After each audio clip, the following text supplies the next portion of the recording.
If you ever think about telling Randonautica to take you somewhere scary, don't.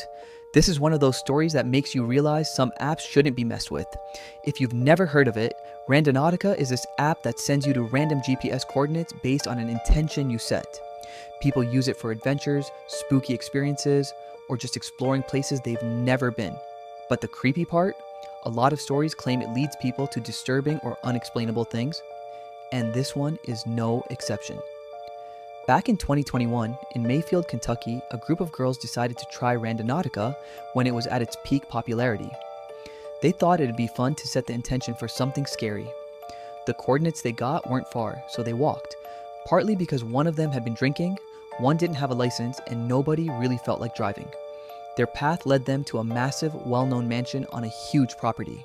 It had a long driveway, an upstairs balcony, and big windows. The thing is, this mansion never decorated for Halloween. Ever. They stood outside for a few minutes, feeling like it was kind of a letdown, and started to leave, but one of them glanced back at the balcony and froze. There was a woman in what looked like a wedding dress, standing there, just watching them.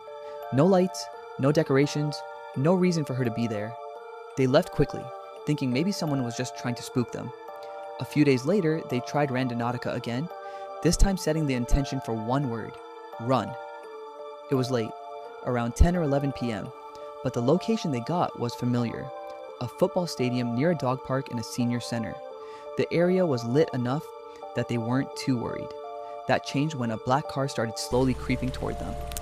The driver, a man in his late 40s or early 50s, rolled down his window and tried convincing them to get in.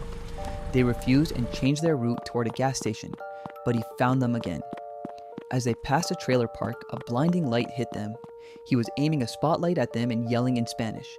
They bolted down the highway toward the gas station, cars rushing past as they ran. The gas station was fenced in, so they had to jump it just to get inside.